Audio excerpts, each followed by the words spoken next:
Good day, everyone, and welcome to this Gradle webinar. I'm your host, Oliver White, and joining us today for Gradle 9 is Coming, What Developers Should Know, is my friend and colleague, Louis Jacomet. You may know Louis from his numerous conference talks, community involvement with Devoxx Belgium and many other events, and his role as a Gradle Build Tool luminary on our engineering team.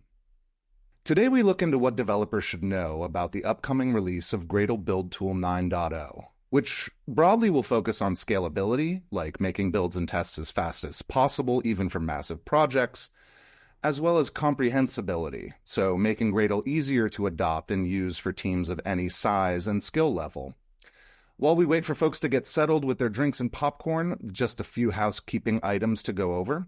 Today's session is being recorded, as many of you ask, and we'll take the full hour since we have a lot to cover. So at the end, we'll have a short Q&A afterwards for live attendees that can stick around. So please send your questions into the Zoom chat, and we'll not only do our best to address them at the end of the session, but you can expect to see some replies from Gradle engineers who have joined us as well.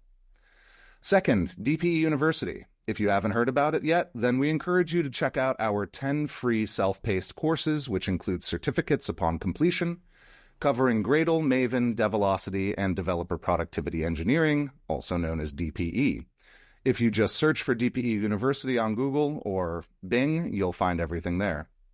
Lastly, this webinar and all of our DPE events are made possible by the support from our hundreds of happy Develocity customers, including Criteo, who is Europe's largest online advertising platform provider. You can find their story on gradle.com/blog, where they relate using Develocity to turn what used to be a 30-minute slog into the depths of unreadable logs into a 30-second shareable trace using BuildScan. And BuildScan, as you may know, is available for free for developers using Gradle, Maven, and SBT. And you can find that out at scans.gradle.com. All right, thanks for listening to me. That's all, and let's hand it over to Louis. Louis, it's great to have you here. Okay, thank you, Oliver. Great to be here as well. Thanks for the introduction, and I guess, like Oliver said, we've got a lot to cover, so let's jump immediately in it. So what are we going to discuss today, or what am I going to present today? So in the context of Gradle 9, I'll mention a few core evolutions we're doing, then explain what we mean by the comprehensibility effort and what it means exactly for Gradle 9 itself, but also for releases up to Gradle 9. And then go on the scalability topic. Explain a little bit why we consider scalability critical at Gradle, some of the effort that are going in particular on the configuration cache, as a way to show you those scalability evolutions. And then finally, we'll recap the Gradle 9 features, and also take a look at what's beyond Gradle 9. So let's get started. So in terms of core evolution, one of the first things we've decided to do is actually raise the minimum Java version. Gradle, until version 8, runs with Java 8, will print you a nice error message if you try to start Gradle with Java 6 or 7. And so we've decided that for the version 9, it was time to raise that minimal Java version, and we will raise it to Java 17.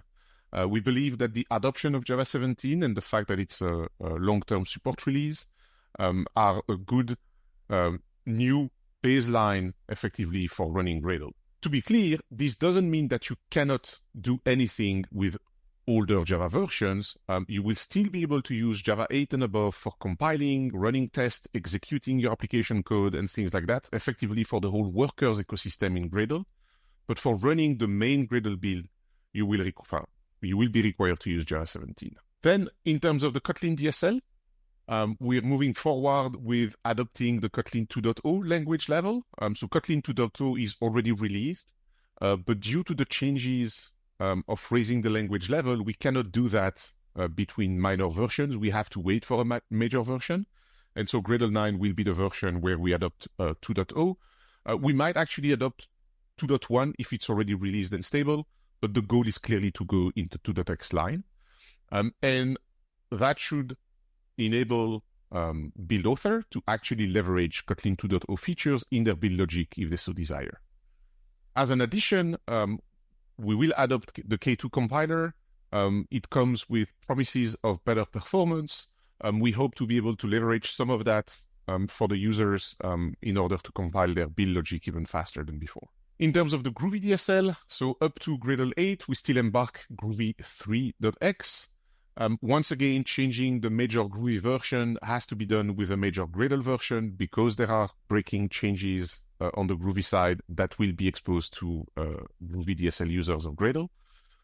And so we would add up Groovy 4.x with Gradle 9. The exact version will, of course, depend on what's the latest release on the Groovy side. Then we'll have a general update of dependencies, code quality tools default, like the Zing version for Scala compilation, and more. So expect effectively Gradle 9 to bump all of those versions to the latest in the ecosystem.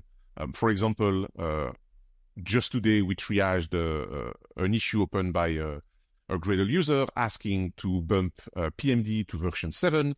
And of course, we use version 6.55 for the moment, so that's a major change. So it has to be delayed until we do a major version of Gradle. And bug fixes, right? We will be fixing a number of bugs. We have sometimes bugs whose impact, unfortunately, is relied upon by users or by plugin providers. And so we sometimes have to delay those fixes to the next major. So with that said, I see there are some questions. So the built-in Kotlin version would be upgraded to a 2.x version. The exact version depends on the latest that's available when 9 is ready. I'll talk about the timeline at the end. So build comprehensibility. What do we mean by that? Well, it's really the ability to help both Gradle users, developers, whose main job is to actually produce a working application, whatever the business line they work in, whose job is not to deal with build complexity and build problems on a daily basis, to still be able to use efficiently Gradle. And similarly, for people who are actually working on improving builds, on enhancing build performance, or doing more and more complex deployment tasks through their build, these people deserve attention, and that's what build comprehensibility is all about. So one of the things that is actually ongoing already in the 8.x line is everything that has to do with error and warnings, which we should actually summarize as help messages, right? The reality is that builds do fail, and a failing build, it's not the end of the world. It either indicates that you did a code change and the matching test no longer passes, or you actually expected something by writing a test and the code does not link to or match that behavior. What matters, though, is that the build should help you diagnose the problem and also ideally fix the problem. And that's one of the key things we're working on with these help messages. Some example of things that were actually already delivered. There were cases where the usage of a number of testing frameworks could cause assertion errors to be embedded into each other. And so, unfortunately, even in the IDE, you wouldn't see a clear comparison message. Gradle now helps unpacking those exceptions, and now you can see this assertion message, expected, actual, that are much clearer with the IntelliJ adding you, for example, the click-to difference. Something that's going to happen in the next minor in 8, so 8.11, compilation errors. For the longest time, compilation errors are produced by the compiler in line with the build execution. And when you finish your build, you see that a compilation task failed, and effectively you have to scroll through the logs in order to find out about those errors if you're not inside the IDE. With Gradle 8.11, those errors will actually be printed at the end of the build, allowing you to see immediately what went wrong and what are the problems. Stay tuned for the 8.11 release to benefit from that feature. Something that relates to us raising the minimal Java version, in dependency management in Gradle, we actually have metadata that allows library publisher to indicate for which Java version a library is compiled. And when we do dependency resolution, we can actually fail at build time if the Java version you're using does not match the requirement of the said library. And for the longest time, however, those messages have been quite complicated to parse. And for a couple of versions now, as you can see here, you get a clear statement that our project producer in this case requires at least Java 18, but the build is using a Java 17 JVM, so that's not going to work. And you have like suggestions. You could change the dependency on an earlier version, or you could update your JVM version for the build. So the goal there is effectively improve build output by having it better structured, actionable, and linking to documentation, so that you have context for the problem you're seeing. An example of this kind of changes, if you use dependency locking, sometimes, messed up merge will leave these merge separators in the file, and you would get a message like that with older A.X versions. And as you can see, you have a big block of error, and then you've got a try that suggests you to use stack trace, info, or debug, which honestly is not the first thing you should do. And so the kind of improvements we're aiming for is actually to keep the error, like this is why it failed, but in the try section, we start with the most valuable information we can give you, which is, oh, you should check your log file content, and here is the documentation about the log file format. And so why that line, left angle brackets head is invalid. So let me quickly check, since we're changing section, if there are some questions. Okay, I see Laura is nicely replying to those, so I'll take the other ones at the end. Yeah, Louis, I'm recording all the questions too, so everyone who puts something in the chat will be able to reply. Yeah, and also, some people are raising their hand. I added that we're not able to actually support that now, so you can contact me privately if you have a query that isn't good for the public chat. Thank you. So another element of comprehensibility is Gradle has introduced the so-called provider API for a while, and which has a strong tie into lazy evaluation, and if you want, laziness. And I want to go a bit about the context of that and what it means, the background of all of that and what it means for Gradle 9. So what's the provider API? Well, it's an API that allows you to defer value resolution, that allows Gradle to do automatic task dependency management. That is, Gradle is able to understand that a value is actually produced by a task. And so if you want to use that value, then the task producing it better run first. And it has potential consequences in terms of improved build performance. I'll link to that when we discuss scalability in particular. But so why does laziness matter in the context of Gradle? Well, we have a number of challenges. Gradle being a build tool that uses programmatic languages as its DSL, we have an evaluation ordering challenge. If you declare code to do something first, and then some other code to change, for example, a configuration value that happens to be used by that first block, then you risk having the wrong output. Gradle has, for the longest time, concepts like after evaluate. But if you think about it, solving ordering problems by saying, I need to be evaluated later, just doesn't scale. At some point, somebody will want to be later than you, but not later that other one. And like the combination of all of that becomes a real problem. And then, of course, the second challenge is automatic task dependencies. Tasks in Gradle produce files. That's the main interaction mechanism tasks have between each other. How do you make sure that the consumer of a given file is actually depending on the task producing that file? And without the provider API, well, that's your responsibility as a build author, and that's a cause of issues with builds that sometimes will trip build users because the person who wrote the build had the file locally, and so everything worked. But then when a colleague checks out the build and is missing the file, it should produce at least one time.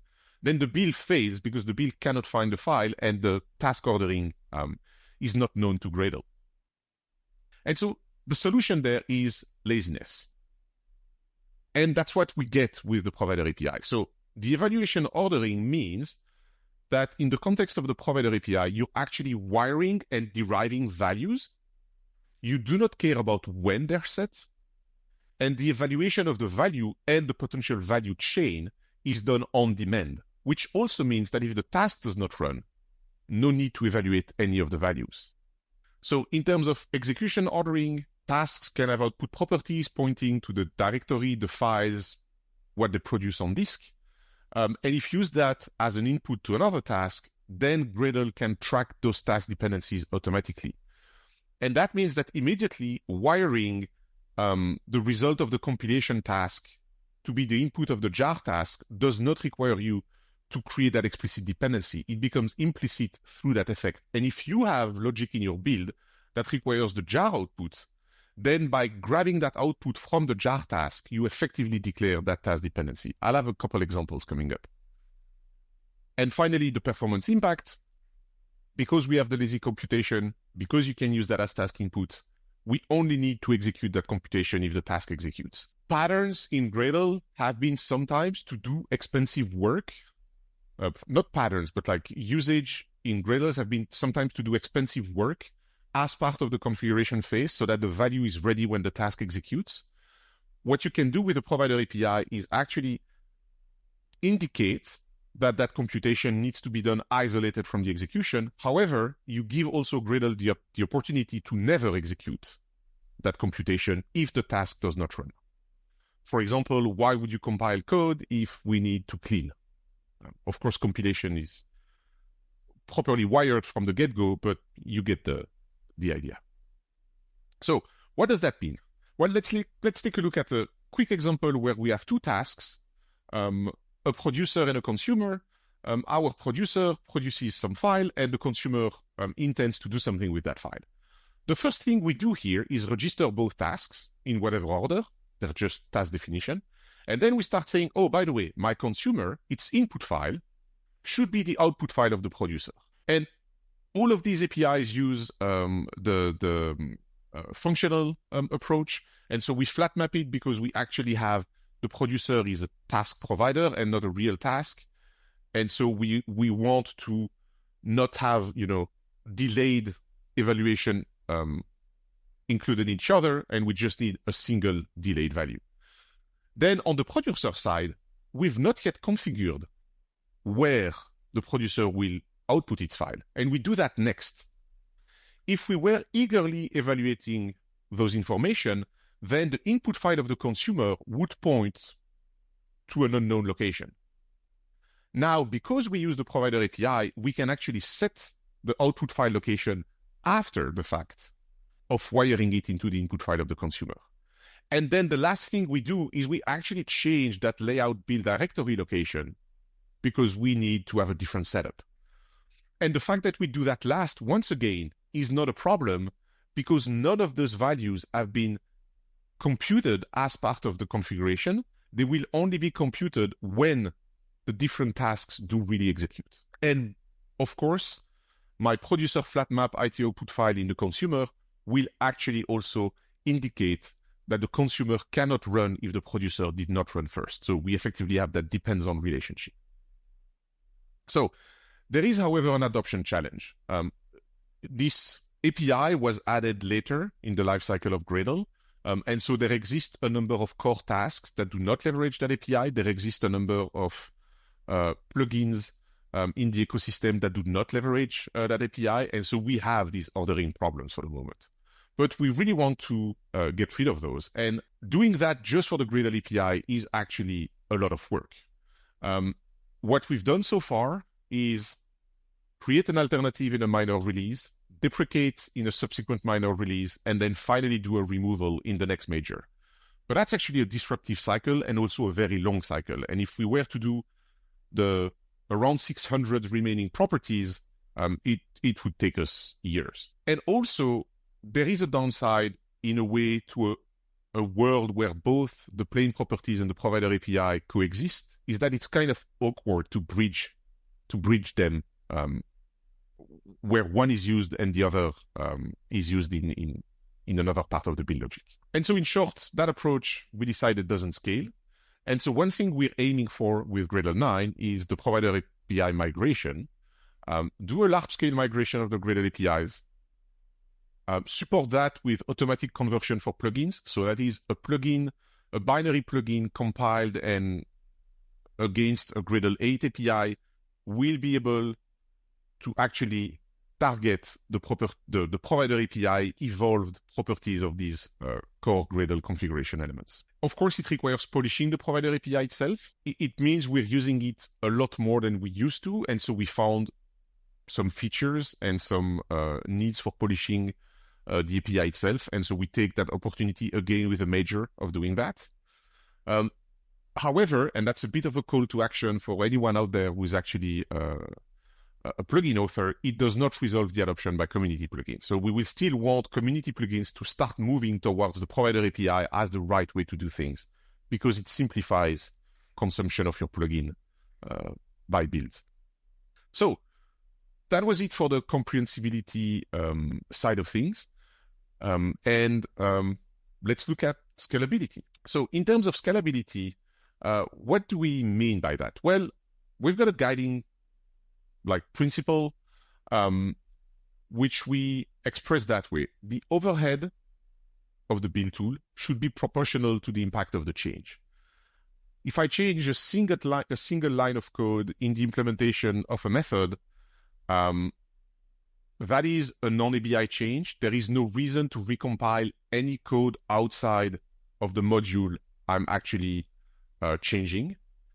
However, for example, tests should rerun because tests are impacted by internal implementation. On the opposite end, if I actually start adding a plugin to Gradle, then obviously I will need to redo some of the Gradle configuration because that plugin addition might require more tasks to be executed, might change some of the outputs of existing tasks because, for example, if it's a code generation plugin, it will generate code that will add to the classes output, that will add to the jar content, and things like that. And then, of course, such a change will take more time to be absorbed by the build and to have the right result.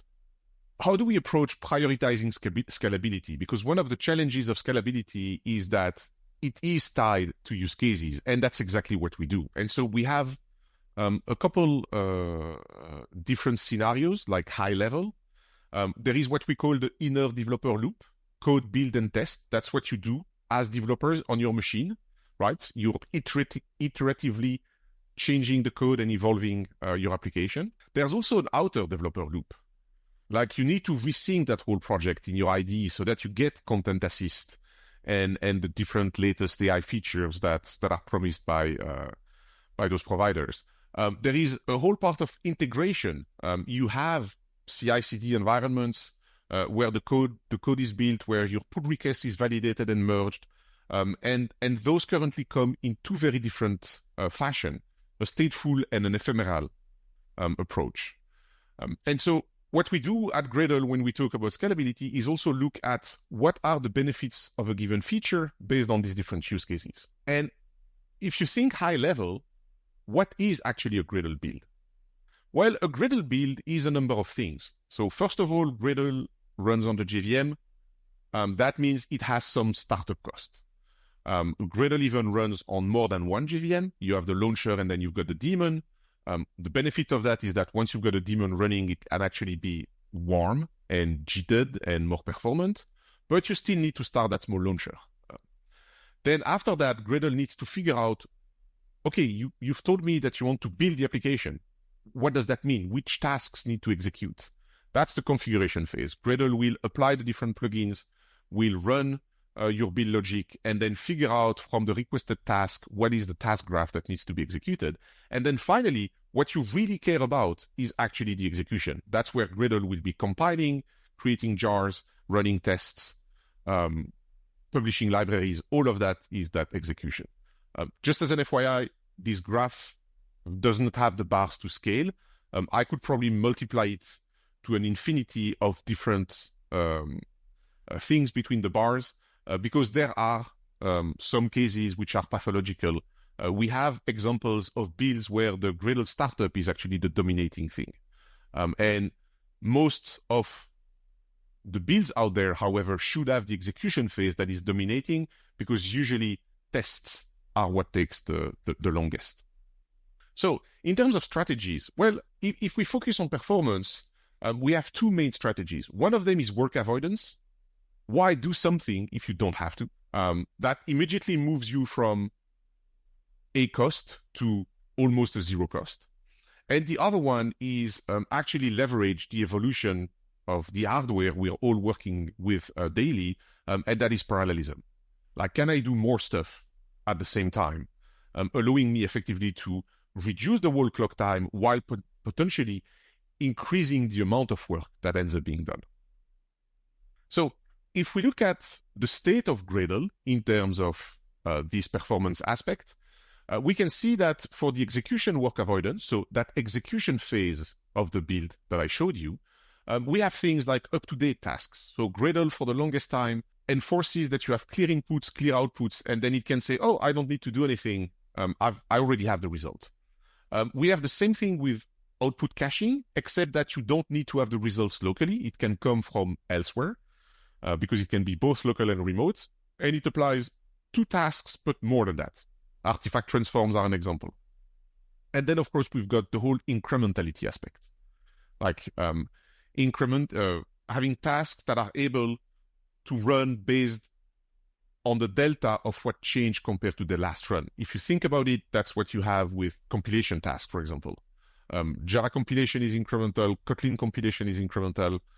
We have some support for Groovy incremental compilation, but it's a much harder problem, for example. So these are the kind of incremental things you can see. And you can imagine that if you have code generation, then based on the format you generate code from, you may just add the new classes that are created or delete the ones that are no longer needed, but not necessarily regenerate everything.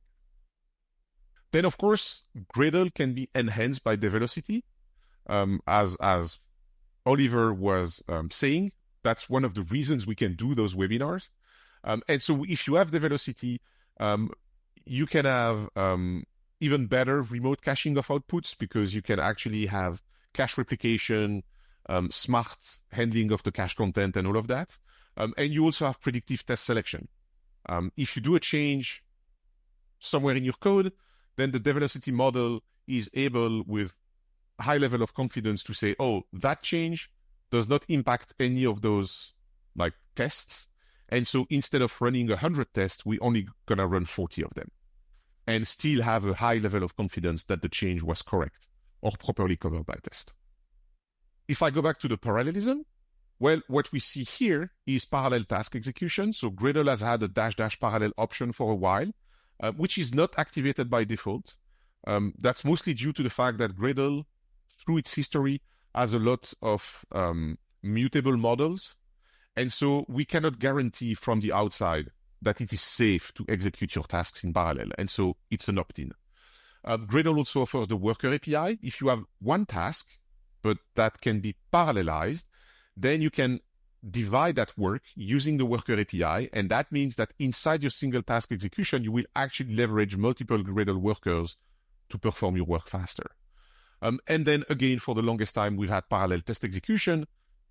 I don't need to explain to people that this is also highly sensitive to the way tests are written, and it depends highly on how much external systems they require.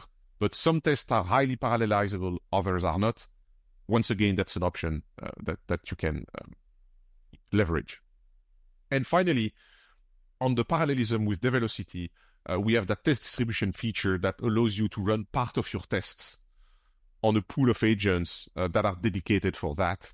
And this, for example, on the Gradle side, allows us to run hundreds of dependency management tests in a couple minutes, because you only run a fraction of them locally. The rest are distributed to a remote cluster. So, in short, at this stage, we have a number of things in Gradle that helps with the execution phase. What do we do for the configuration phase, though? What can we do there? Well, that's where the configuration cache comes in. So the configuration cache is something that we've introduced a while ago, that we marked stable in Gradle 8.1. And it's a feature to improve the inner developer loop performance. That's the main focus of that feature. So if you remember that code test inner loop is what configuration cache targets. And we do that by simply caching the result of the configuration phase. So effectively, all that phase of Gradle where Gradle says, oh, you asked me to run some tests. That means I need to run the test task. But before running the test task, I need to compile the code. I need to compile the test. And that both of those may have dependencies that are other projects. So I need to compile those as well and probably package them as jar. And effectively, you create that task graph. That's work. But if the only thing you do is change your code and you don't touch any of the build logic, then the next time you rerun your test, the task graph is exactly the same. And so with the configuration cache, that's what we do. We recover that state and we just reuse it. So what do we cache? The task graph, the task inputs, and then we discard all the rest. So there is no project state anymore, for example. So that has consequences. Because historically in Gradle, you could pass pretty much anything anywhere. You're inside the same JVM. Object references work all over. And so if I create some task that requires class path files, I just have a reference to a source set and I just access the compiled class path and the files of that compiled class path of the set source set. That's no longer possible because with the configuration cache, that source set is a concept that no longer exists at task execution. It's part of the project setup. It is not part of the execution runtime. And so you need to evolve such declarations to be configuration cache compatible into saying, oh, I need a configurable file collection, which is effectively an expression, like a type of Gradle that allows you to track provenance. And we'll have this automatic task dependency system and all of that. And then what you do in the task action is exactly the same. You just access the files of that class path. From the outside, instead of just assigning the source set to your task instance, what you do now is you say, oh, that class path of my task is actually sourced from the compiled class path of the source set. And that's it. But that means that you need to do changes on the Gradle side, on your build logic, before you can fully adopt the configuration cache. Now, the demo that I wanted to quickly do is actually showing the benefits on that inner developer loop. So what I did was I took the Gradle project, which is a medium-sized project. So we have a couple hundred Gradle sub-projects in here. I mean, it's open source. There is no secret in there. But this is a project that when we do a release, for example, and we update the wrapper and we do the first run of the build, we're talking multiple minutes to get the result of like even very simple invocations like compile all the code or things like that. Which means that if you think of that time, there is quite some time spent configuring. And if you delegate the execution of your test to Gradle, then it means you're paying the price of that logic executing every single time. With the configuration cache, and now, for example, this class that I'm looking at has a hot configuration cache. So if I start my test, I'm almost immediately in the test run itself. And if I go back to the top of my build, I can see that reusing configuration cache. And so this means that if I change anything in my test, let's make it fail. There we go. Actually, that might still work because it's a URL test. But so I change that. What's going to happen is that the test will need to be recompiled. So yes, it's going to take a bit more time, but that's it. I'm still reusing my configuration cache results. And not only does it work for the test I'm currently executing, but it works for another test. If I take that name matcher test, which is a different test, once again, I'm getting a configuration cache hit. And now you can see that I'm effectively 100, like below 100 milliseconds to get my test result. What happens is that the time for the first test is inflated by all of that, like still Gradle needing to start and execute your task graph, but it's much, much closer to the native experience of just running that test, assuming you've constructed the class path in an external way. And here I'm using classical unit test, but I can go to integration test and I'm having exactly the same benefits. Of course, again, this requires launching builds and all of that. So the first test takes longer and they take more time to execute, but it's really, really close to the execution time of my tests compared to having to pay that price. I'm not going to wait until it finishes, but let's say, for example, that I invalidate my configuration cache. One way I can do that is by adding simply a line in my settings.gradle.kts. And yes, these are potential later improvements we should have. This is actually a no-op, but currently it will invalidate your configuration cache. And if I rerun my test, we're in for a very different story. So I'm being told that it changed, and we're still compiling the build logic.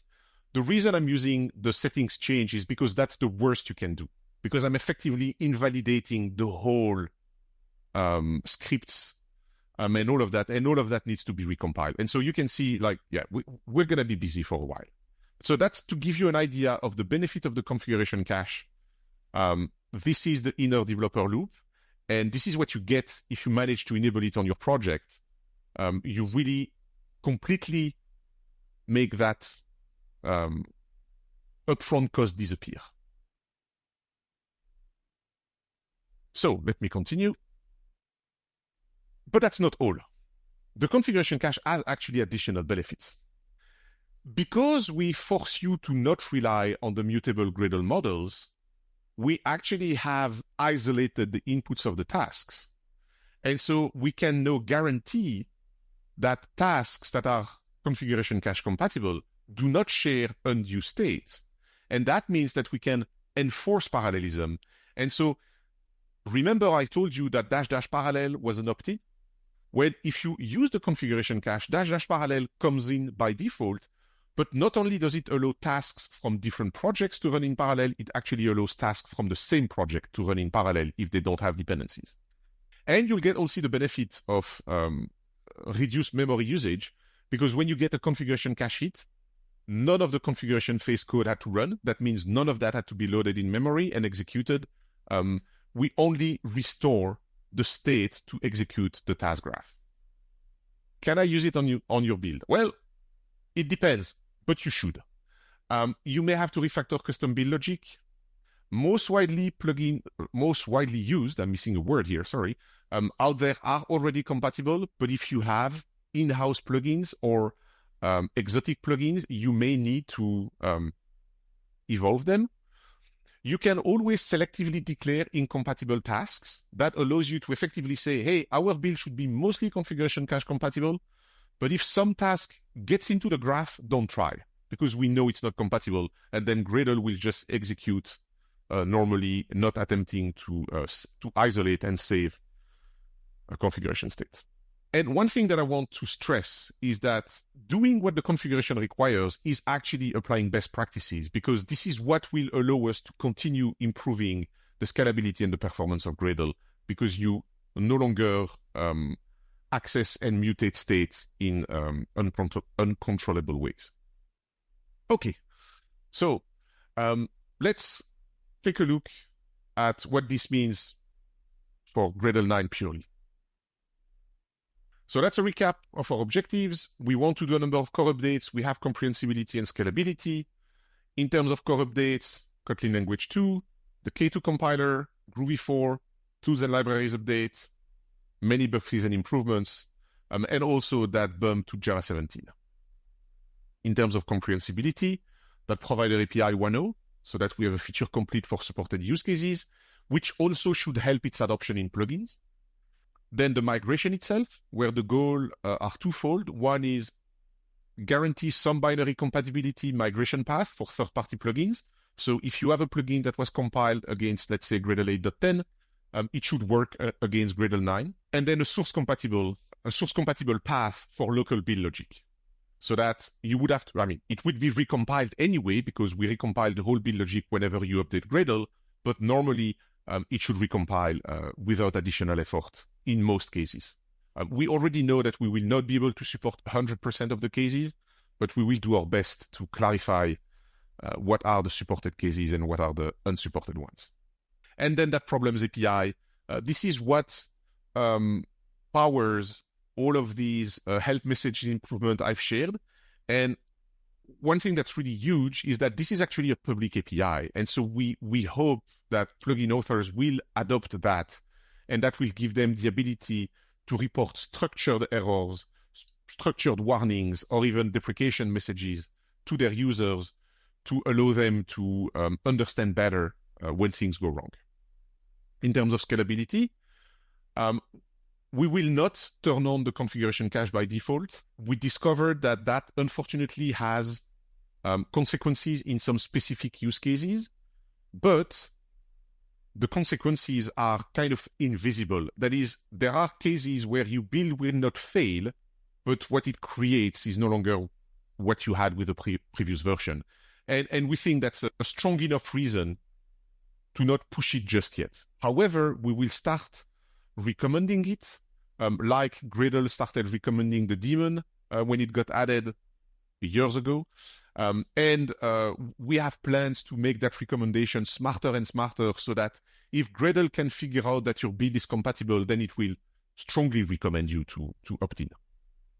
One thing I can tell you is that from the outside, adopt it.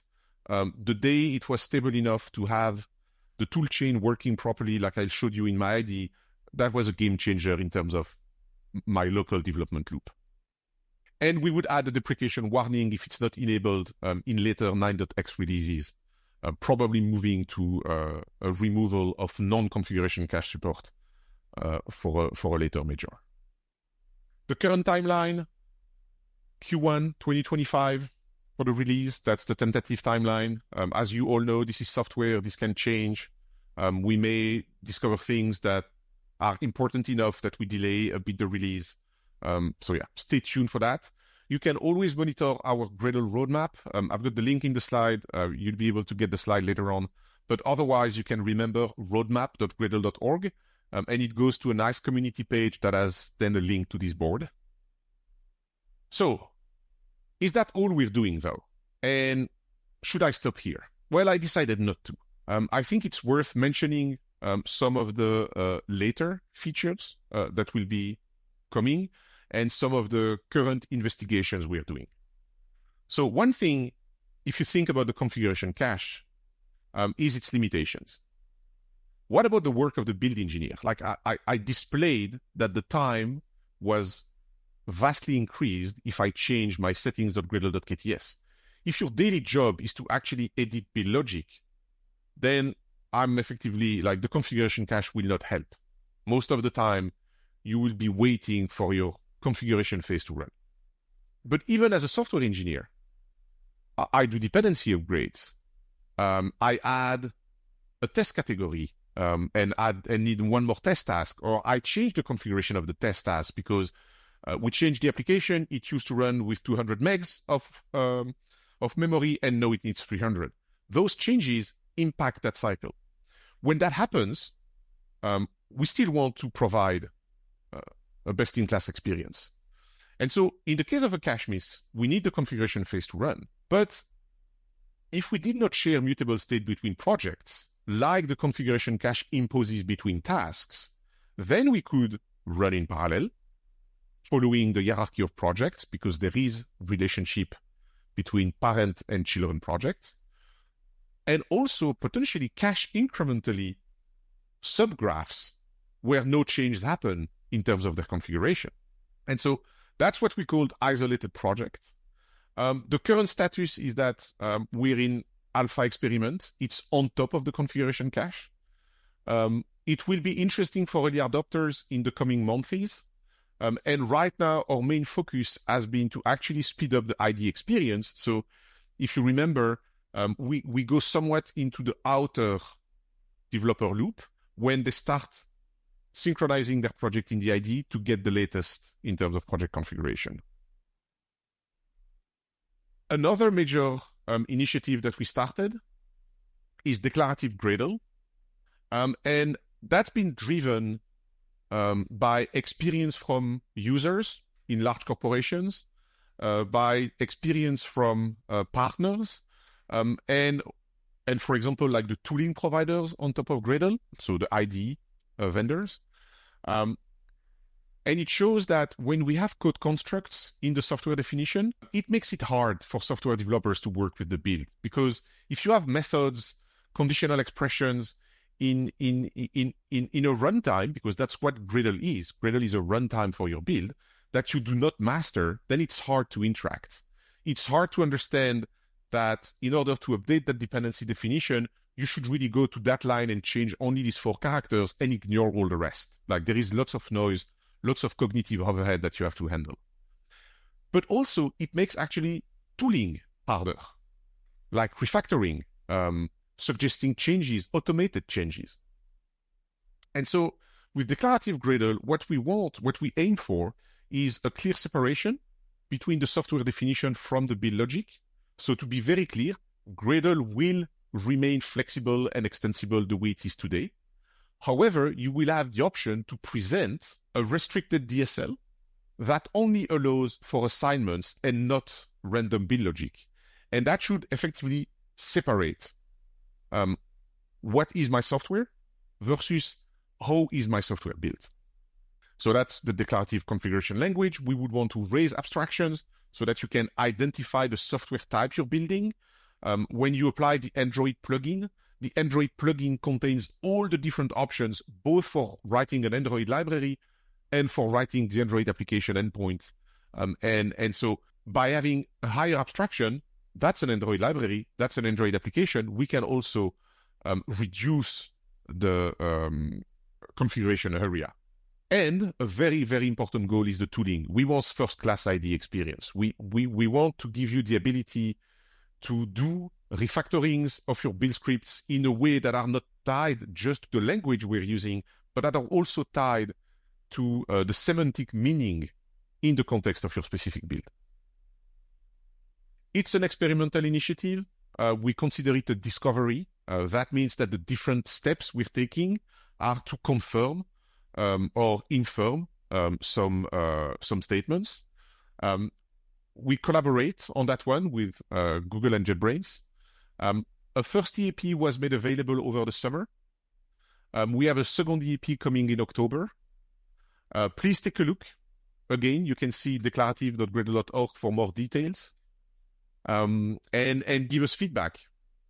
I realize I forgot to put the slide with the current developer survey we have. But if you go to gradle.org/2024, I think -developer-survey, you should be able to fill that in. But I'll make sure it's added in the final version of the slide that I'll share with you all. And that's it. Thank you for your attention. All right. Thank you so much, Louis. This was clearly a very positive presentation for a lot of people here. I gotta say that the chat during this was so intense that I actually had trouble keeping up with it. Luckily, we had some wonderful Gradle people like Laura, Daz, and Eric come in and give replies. And I also noticed that our audience was sharing insights with each other, which I thought was great. This was really one of the most amazing chats that I've seen. We've got a ton of Q&A.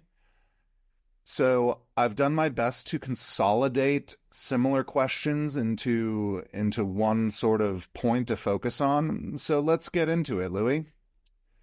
Again, could you reiterate when Gradle 9.0 is expected to be released? A couple people missed that, and Yep. that popped up a few times. So for the moment, we're targeting Q1 2025. All right. It's software, so to be confirmed.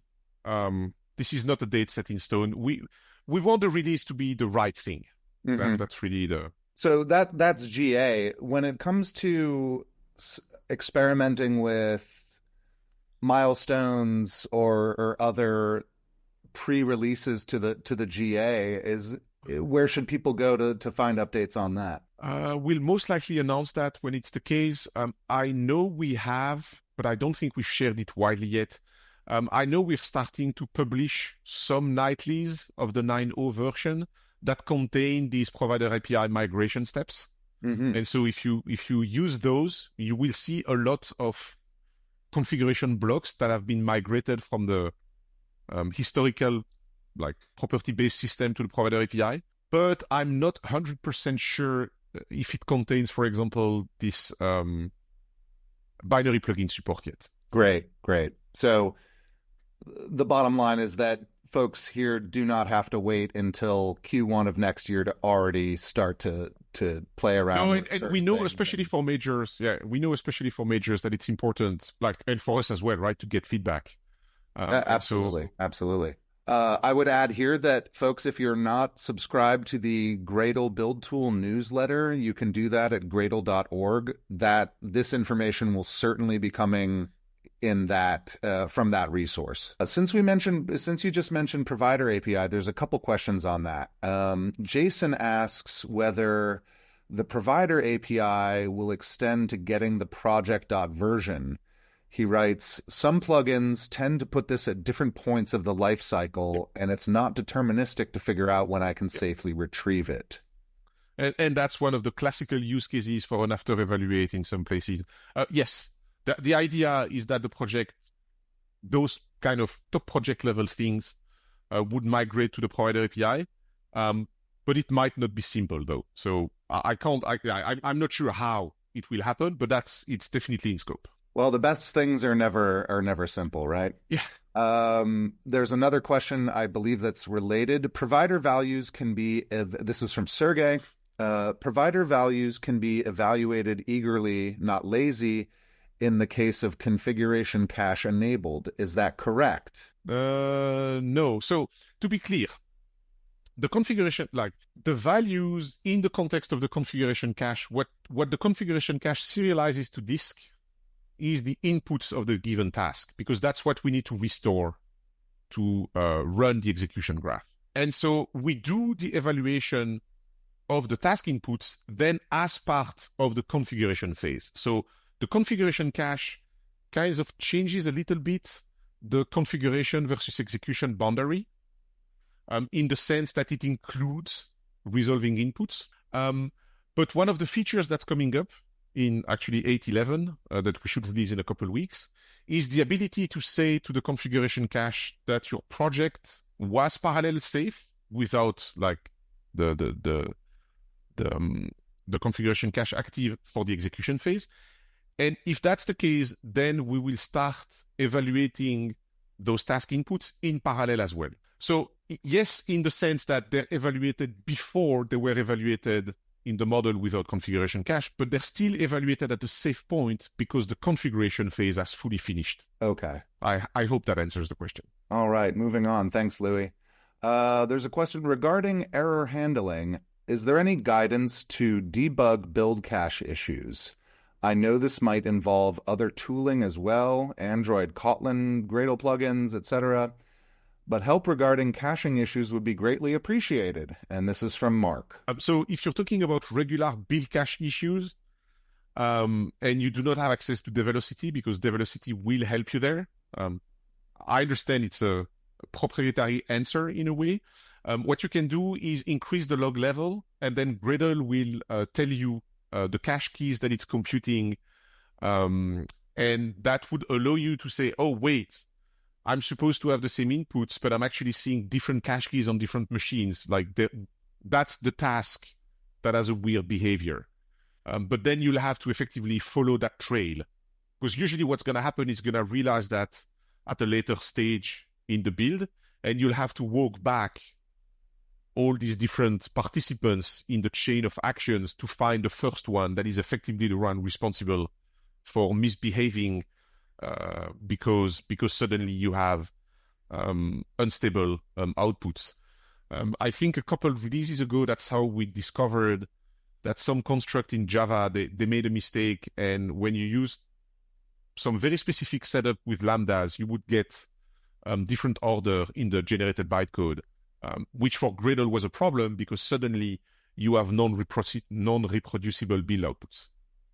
And that effectively messes up the caching of your graph. I might also suggest that trying a build scan would give at least some observability into this issue. Yes. You don't have to be a Develocity customer to benefit from a build scan. We do provide that for free. That's at scans.gradle.com. It might not give you everything you're looking for, but it'll certainly shed some light on the observability of what's going on. And if the question was about the configuration cache, then the configuration cache actually emits a report that indicates what are the things that are part of the captured inputs, and it's currently being improved to also give you information about what is the reason for a cache miss, which is also information that you would find in a build scanner. Gotcha. Speaking of configuration cache, Callum writes, is there anyone else out there that has hundreds of Gradle plugins written over the last decade, wondering how they will ever adopt configuration cache? He writes, I really want to, but I feel like it's going to be hard for us. So yeah, I understand the challenge. And especially when we started the configuration cache, it was a bit of a, you're all in or you have to stay out. That has improved a lot. As you've seen, you can now mark incompatible tasks. And if those tasks that are incompatible never enter a produced task graph, then you can benefit from the configuration cache on some things. A good example of that is publishing is quite complicated, even in the core Gradle plugins, but that doesn't prevent you from having the inner loop of compilation testing for the developer to be configuration cache compatible, while maybe your more advanced publishing logic isn't for a moment. So yeah, it's gradual adoption. We understand it's a challenge, but in the end, the benefits are great. And as I've said, isolated project is built on top of configuration cache, so you'll have to adopt configuration cache in order to benefit from isolated project. Great. Good answer. Thanks. And the last question, this is from David. He writes, I'm using Gradle 8.2. What changes might be coming for C or C++ builds? I have a large project that is building in Linux and Windows using 3 different compilers, and with a need to share libraries across all platforms and compilers. What advice do we have for David here?